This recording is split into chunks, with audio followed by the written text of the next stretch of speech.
Few villains in the Star Wars universe embody menace as completely as Darth Maul. With his red and black facial tattoos, crown of horns, and iconic double-bladed lightsaber, Maul instantly became one of the saga's most recognizable villains when he appeared in Star Wars Episode I, The Phantom Menace. Yet behind his terrifying appearance lies a story far darker than most fans realize. Darth Maul was not simply a villain born evil. He was a child shaped by manipulation, violence, and years of indoctrination by the Sith. Darth Maul was born in 54 BBY on the remote outer rim planet of Dathomir, a harsh world filled with strange creatures and powerful dark side traditions. He was a Dathomirian Zabrak and the son of Mother Talzin, the powerful leader of the Night Sisters, a clan of Force-sensitive witches who wielded mysterious magic connected to the dark side. On Dathomir, society was divided between the Night Sisters and the Night Brothers. The Night Sisters ruled through mystical power, while the male Night Brothers served as warriors and laborers. Maul grew up among the Night Brothers and was raised in a harsh environment that emphasized survival and combat. Even as a child, Maul showed a strong connection to the Force and an unusually aggressive temperament. These traits caught the attention of a far more dangerous figure who would soon arrive on Dathomir, the Sith Lord Darth Sidious.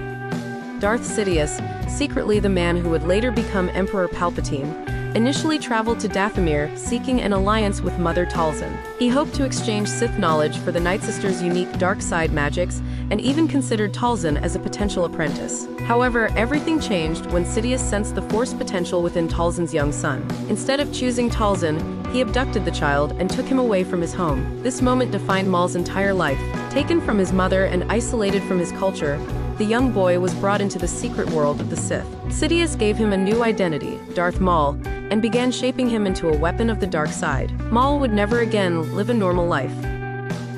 Under Sidious's guidance, Maul endured an upbringing that was closer to torture than training. The Sith philosophy believed that pain, anger, and hatred were sources of strength. To cultivate these emotions, Sidious subjected Maul to harsh physical drills, relentless combat practice, and psychological conditioning. Maul's childhood was essentially erased. His birth name faded from memory, replaced by the identity of Maul, a title that symbolized violence and destruction. Sidious also raised him in secrecy. At this point in galactic history, the Jedi believed the Sith had been extinct for nearly 1,000 years. Maul was therefore trained in the shadows, preparing for the day the Sith would reveal themselves once more. During these years, Maul became an extraordinary warrior. He mastered martial arts, stealth, and lightsaber combat. His weapon of choice, a double-bladed lightsaber known as a saber staff, became one of the most distinctive weapons in the Star Wars universe. But beneath the discipline, Sidious had cultivated something far more important: hatred for the Jedi.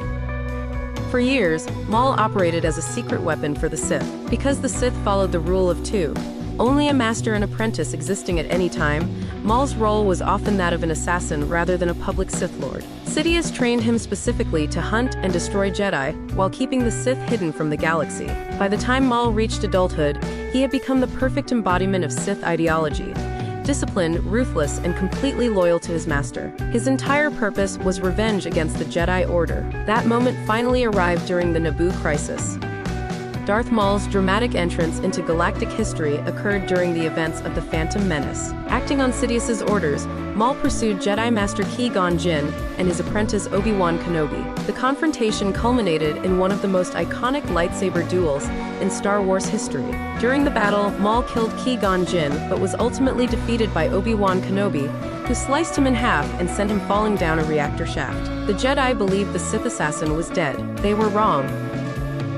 Maul survived his seemingly fatal injuries through sheer hatred and connection to the dark side. After the battle, he was left alive but broken, eventually stranded on the junk planet Lotho Minor. There he survived for years, driven nearly insane and constructing crude mechanical spider-like legs to replace his missing lower body. More than a decade later, his brother Savage Opress discovered him and returned him to Dathomir. Mother Talzin used Night Sister magic to restore Maul's mind and give him new cybernetic legs. Reborn and consumed by vengeance, Maul began plotting revenge against both the Jedi and the Sith who had abandoned him. After reclaiming his sanity, Maul sought power across the galaxy. He eventually formed a criminal alliance known as the Shadow Collective, bringing together several major crime syndicates. Through manipulation and warfare, he even seized control of the planet Mandalore for a time. Despite these victories, Maul's obsession with revenge, especially against Obi-Wan Kenobi, continued to define his life. While Darth Maul is remembered as one of the most terrifying villains in Star Wars, his story is also deeply tragic. Taken as a child, molded by a Sith master, and raised to feel nothing but anger, Maul became exactly what Darth Sidious wanted, a living weapon of the dark side. But what Sidious created would one day turn against him. Like and subscribe for more Star Wars lore.